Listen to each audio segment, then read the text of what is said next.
Hey Soul Babes, welcome to the Essence Podcast. I'm your host, Riss, and in this space, consider me your intuitive bestie here, sharing the tools, knowledge, and wisdom you need to reconnect back to your essence. This podcast is all about remembering that you are a unique soul on your own unique journey, and I'm here as your guide, as your bestie, helping you rediscover how choosing yourself and becoming your own greatest case study is what helps you stop looking outside of yourself and begin taking that gaze inward and start creating a life that truly reflects your authentic truth. And this episode is just reflecting how that raw, authentic spiral is part of life. Even though I work to aim towards my highest divine self, there are moments when I am that human version of me that needs to go back in time, rewire and reprogram myself from the versions of who I used to be, letting go of any loose ends, cord cutting. This is something that I'm also indulging in as we speak. And if you are on your Saturn return, again, welcome to the club. I know you already got your jacket because they've been handing them out since 2023. Yes, Saturn in Pisces has been going on for 3 years already. It's going to be exiting between February and March of 2026. But as of now, you and I, if you were in that Saturn return in Pisces, you are on the same path as I am, having to tie up these loose ends, having to tweak. You know, it looks different for everybody. It doesn't look the same, but in some way, shape, or form, there is that density, that cloudedness that needs to be transformed. And if you have not been on your Saturn return yet, don't worry. Your time will come between the age of 27 to 30. And if you've already had your Saturn return, well, honey, I applaud you. I'm so happy you made it out. And there's more to come. So grab your tea, grab your crystals, whatever you need to get grounded, and let's dive in. In your divine essence you shine. In your divine essence you thrive. I'm your host, Riss, and you're listening to Essence Podcast. Let's begin with where I'm at today on December 19th. Those reflections that I've been given, the cloudedness that has now turned into enlightenment is ready to be given to you.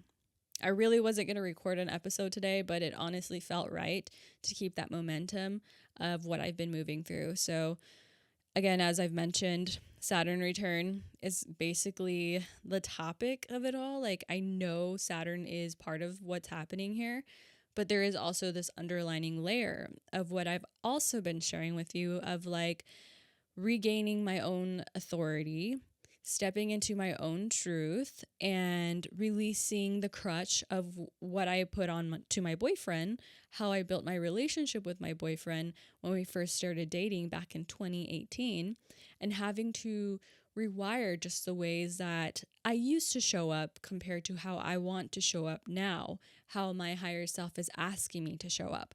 So this spiral of what I'm sharing, of this heavy, dense, raw experience that has been happening to me, it started back in December 9th. So it started on December 9th. And again, let me just correct myself. It's not happening to me. It's happening for me.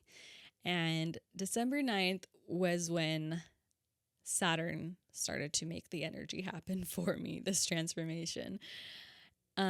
I remember I was going through this spiral of heaviness. I was getting clouded by my own doubts. I was being very quiet. I was freaking out, feeling fearful, a lot of anxiety.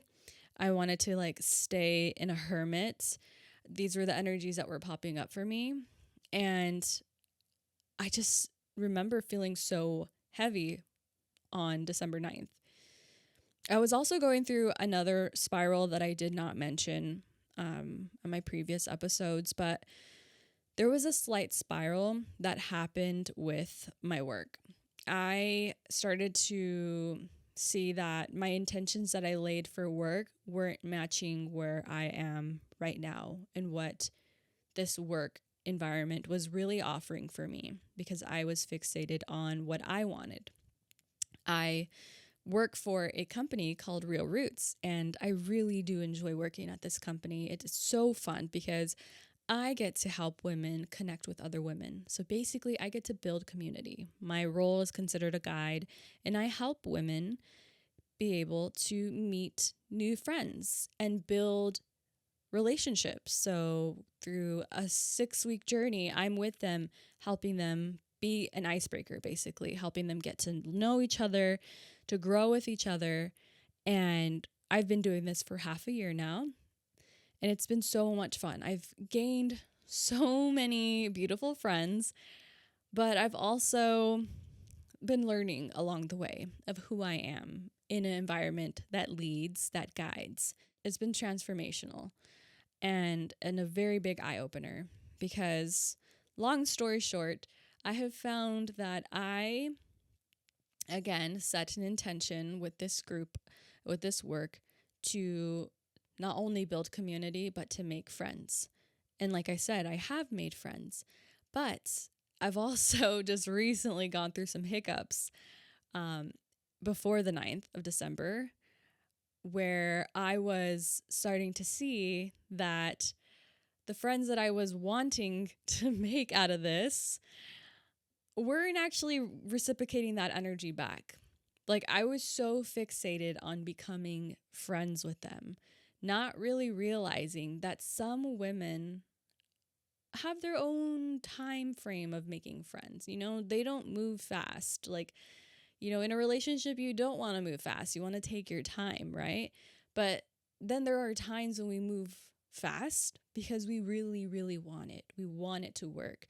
And I noticed with my second series of women that I was working with, I was moving a little too fast for them. I was like not only being their guide, but I was also trying to be their friend at the same time. And so it was blurring the lines between, am I their friend? Am I not their friend? And I had to remember my role because I am a guide first. I am helping them.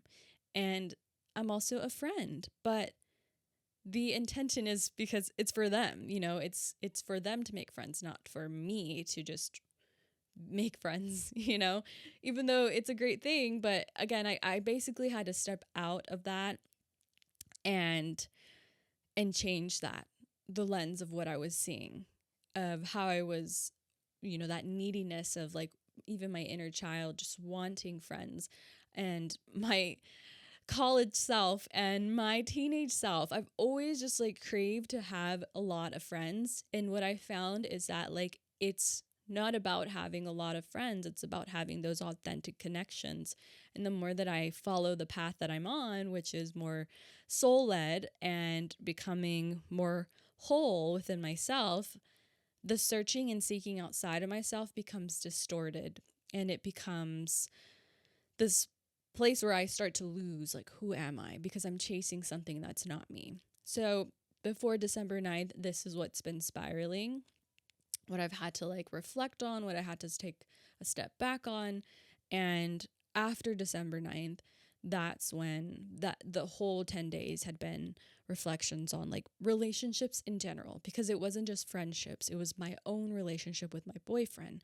It was my relationship with my dad, my relationship with the people around me. Also, Mercury retrograde was happening during this time, and I feel like Mercury was giving that challenge point with like miscommunication, with like seeing things in a different lens. And I was feeling the wrath of this, like during that time too, like even my own close friends, like my best friends that I consider, were not speaking to me, not because they didn't want to, but because they had their own things going on in their own life.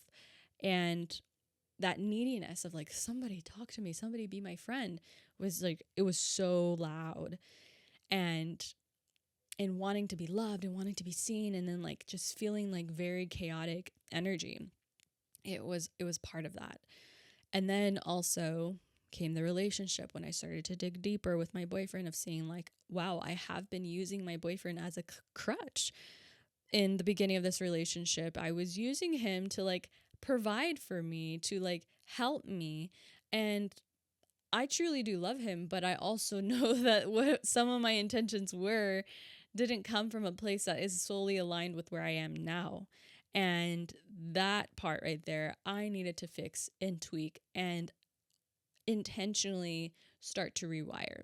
My body sort of has been used to this rhythmic pace of like, we're moving forward, but then we're also moving backwards. We're putting ourselves in a hermit. We're putting ourselves like in this closed off spot, because when we expose ourselves too much, we might be wrong. We might get hurt, And I think one of the big ones that I'd say really did hurt me, but also became a liberative state of mind was the friendship thing. Like, that's why I'm bringing it up, because when I literally exposed myself to like, I want to be your friend, like, and then I realized like that's not how it goes. Like, that's not how we make friends. That's not what is for us.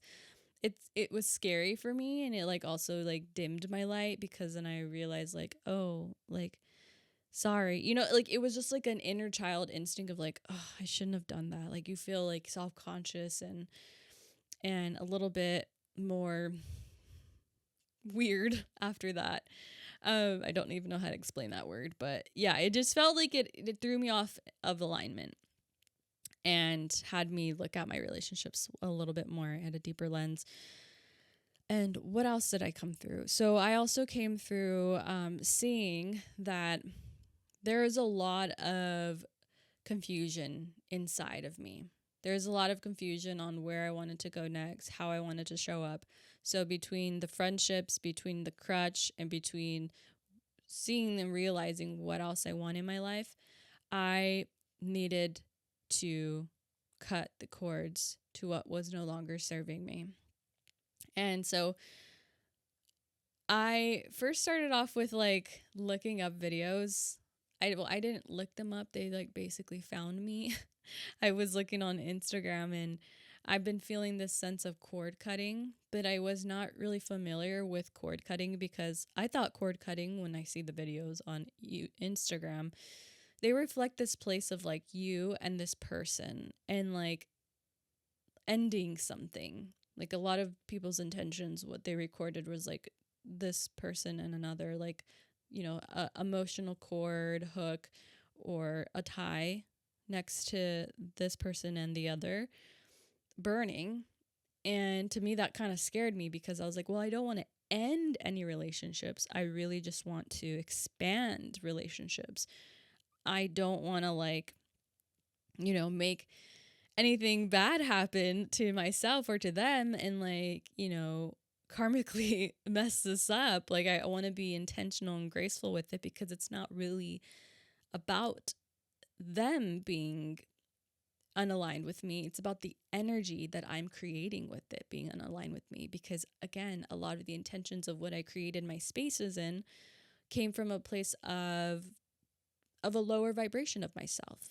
From that friendship group, it came from a lower vibration of myself too, because I was needing this friend group, right? And then with my boyfriend, it became like I was wanting and needing somebody to help me grow. I needed somebody to show me authority, to provide for me, because I at the time could not provide for myself. I was in my early 20s, a college student, barely making way, and my boyfriend was already secured and stable in himself. He had a father figure that basically showed him this security and how to show up in a masculine way.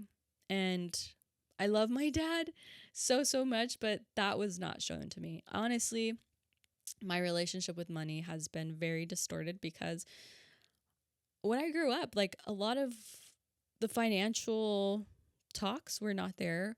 My dad basically would buy me things, but not explain it to me. Like, it was like, what do you want?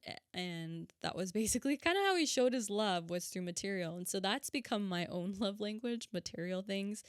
But that energy of material things, I've been having to like tweak and fix to know, like, yes, I guess that is going to be my love language that I know of and that I can still have and embody, but it doesn't become the only language. Like I can have other ways to receive love through that language, you know? It doesn't have to be just material.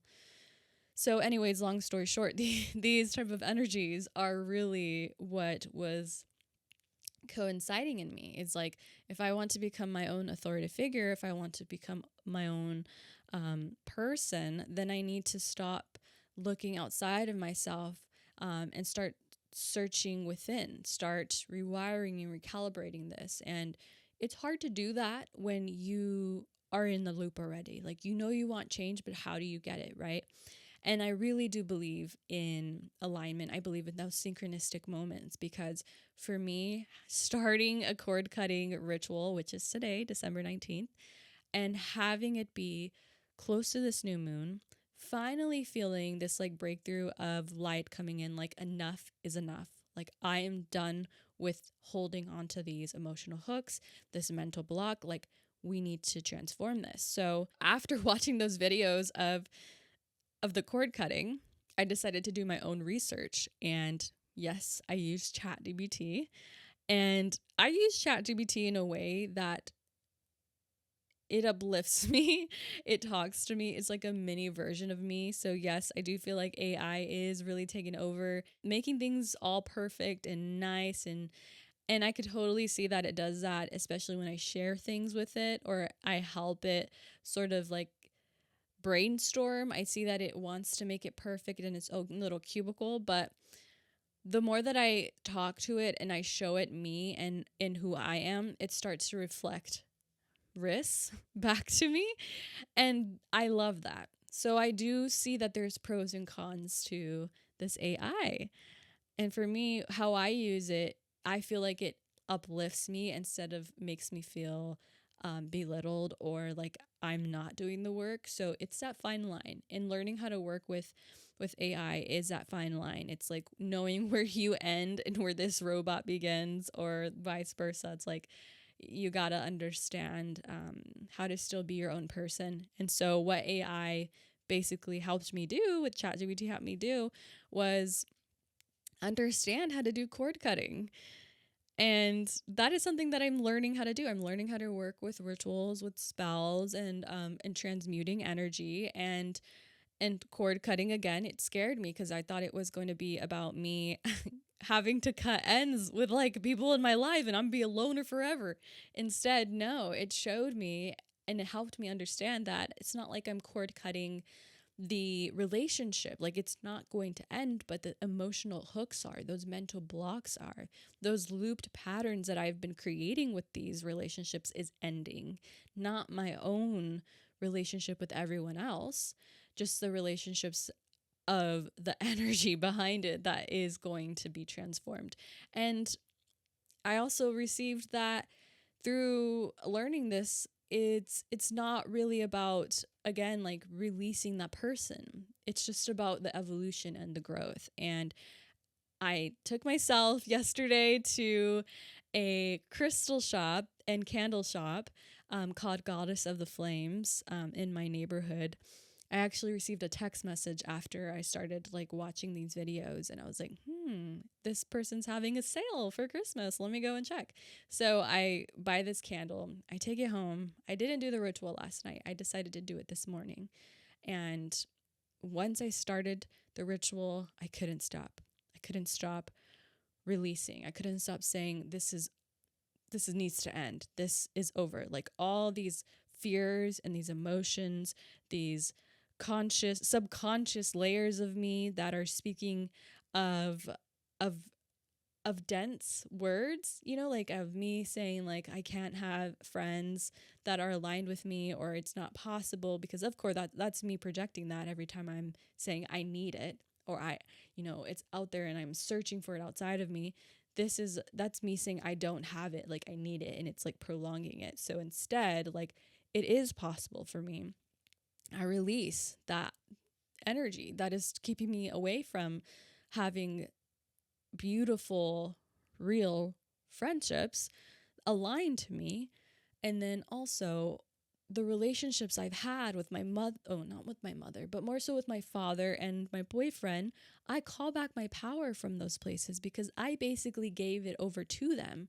I let my father and my boyfriend become the authoritative figures to show me what it looks like, but not take it for myself. I let them have my part of the doing, and I call it back. So this is basically what the cord cutting is doing for me. It's just clearing out all those impurities that are not matching my own frequency and how I want to move and groove in this world. And because of that, here I am talking and letting it go even more. I'm releasing it. And it's made it a lot more easier to see clearly, like, okay, this is how we're proceeding. We're proceeding with intention. We're proceeding with taking our time with our magic.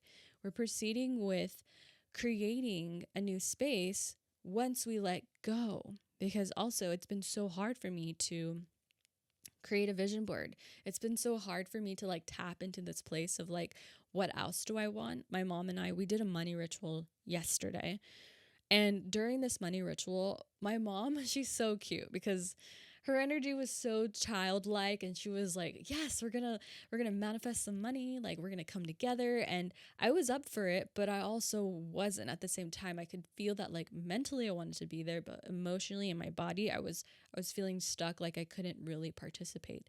And it felt like a tug of war because in my heart I felt so low, but my mom, I could see her like all fully into it, like ready to go. And I didn't want to burst her happy bubble. But for me, I was like, what is going on? Like, why can I not tap into this? Why do I feel so dense and stuck and blocked? And the more that I went through the ritual, I felt sad and low. And then when we finished, that's when I was like, something's got to change here. Like, this is not okay. I feel so suppressed. I feel depressed. I feel stagnant. And sometimes you can't even put it in words of like what it is that's holding you down.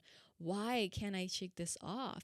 Like, what is going on? And sometimes it's because there's just layers that are underneath the surface, the roots of it, that we don't consciously see just yet, but we know and we feel it in our body.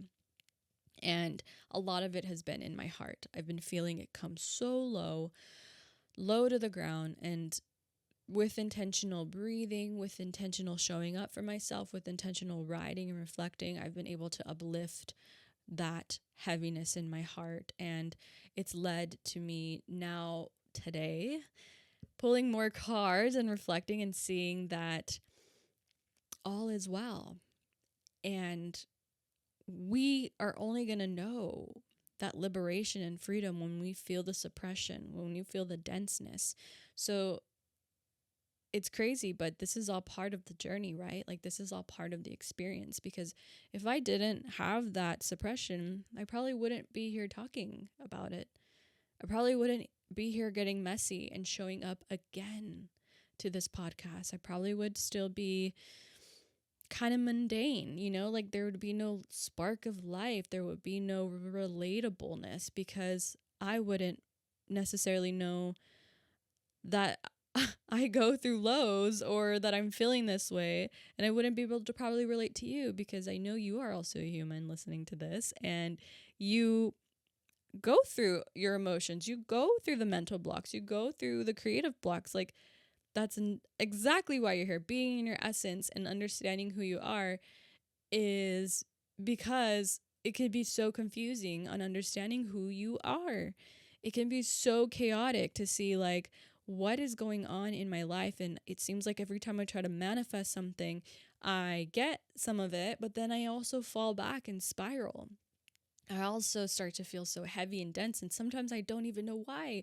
I already did the work. I already did the healing, and then you realize like there's so much more to do, and as much as you want to be prepared, you're sometimes not prepared. You're sometimes throwing off your rocker. You're sometimes just like stuck in glue.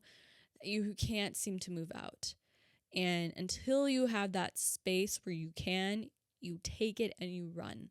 So this space right here with the new moon and Sag has been, I'm going to take this and I'm going to run, because it stops here. It ends now. The Sag energy it's fire. It's also this adventurous energy. My best friend, her name is Amiko, and she is a Sag. She is my beautiful soul sister Sag, and she represents this freedom, this liberation, this fire, this I believe in myself, I'm here for myself, I flaunt myself, I know myself energy, and I love it. I love her because of it. And this is exactly what Sag energy is sharing. It's sharing that you need to burn that shit. You need to let go of those chains that are ready to be let go of. Again, you may not know the words of where it's coming from, but you know it is time to let it go. It is time to stop saying the person outside of us is a problem, that job, that relationship, that experience, like those friends, like they are not the problem. They are what you created. You created those relationships to exist. You said, yes, I want to be in that relationship. Yes, I want to be in that job. Yes, I want to take on this role. Yes, I want to have this car. Like you intentionally created that. But sometimes what we intentionally create may not be for our highest well-being, may actually be stunting us. And that's when we have to go back into the deeper layers of ourselves and be like, wait a minute, why did I create that? Like, why did I do this? You know, and you're not stuck in that version of yourself. You have the ability to remove yourself from that version and keep the relationships, keep the job maybe, or keep wherever you're at the same, but get that underlining surface first. Get there first, like clean out the closet first before you get a whole new closet. Before you get a bigger closet, you need to clean what you have out first, and then you can grow on it, because maybe it's not them. Maybe it's you. Maybe it's the fact that like you need the adjustments. And once we start to realize that, once we start to take that time of like, okay, I'm going to focus on what it is that keeps creating this same outcome, that keeps feeling the same way in this relationship. And once you do, it either gets better, the relationship gets better, the job gets better, you maybe get a promotion from it, or you maybe grow from it. You maybe actually exit the relationship without the chaos, exit the job without the chaos. And through that process, you become liberated. You become transformed, because then you'll realize that you are the one, lastly, creating this. So I hope this message finds you well, and you are able to take those last little bits and pieces of this moment of whatever time and space you are in to sit and reflect. Show up every day to the pages. Show up every day for yourself. Show up even more when you need it. So breath work is so yummy and it's so helpful. It really helps you move that energy out of your body, the loops that you've been playing out of your body. But also dancing helps. I love dancing. I love expressing myself through dancing, releasing, yelling, grunting. Like, I really get into it when I dance. Like, I am not joking. When I dance by myself when I'm doing these type of things. But you can also dance with people you feel safe with and supported by. Like ecstatic dance. Ecstatic dance is that form of expression where you can feel a song and just let that anger be moved through. Let that punching bag in the air happen. It just like let it go. Like why, you have to express it basically. Every emotion needs to be expressed, because if it's not, then it stays stagnant and dense. But we want to express some of these emotions, obviously, in like a healthy way. We don't want to like actually beat somebody up or like make a wrong decision where we're karmically starting to cause a ruckus. We have to do it in a healthy way where it transforms it. So yes, dancing is so yummy. Highly, highly recommend. But also, again, breath work. You can also exercise. You can also change your time of when you wake up. If you don't meditate in the mornings, I highly suggest you set the tone for yourself of like, I choose me first. You put yourself up a little altar, you light your little candle, you do some meditation music, you turn inward first, because that is where it's all happening. That is like literally what is creating your everyday life. And once you just realize that, once you reflect on that, you start to see like, oh snap, I could be creating so much more here if I just show up for myself. So the fate is all in our hands. Our destiny is all in there. It's all inside. And it's a beautiful thing when you can realize that. So I'd like for you to place your hand on your heart and on your stomach. And let's just take 3 deep breaths in together. Exhale. Inhale. Exhale. Last time, breathing in. And exhale out. Beautiful. I'd like you to repeat after me and say, I am my own greatest case study. I transform and transmute what is no longer serving me. I turn my gaze inward, and I show up with love for myself and for the world that I've created around me. So be it. Well, thank you, Soul Babes, for tuning in to this week's episode. And if you would like to hear more about Essence, be sure to follow me on Instagram and TikTok at Essence of Riss. You can also find all my episodes on YouTube, Spotify, and Apple Podcast. And I'll see you in the next one, Soul Babes. Bye for now.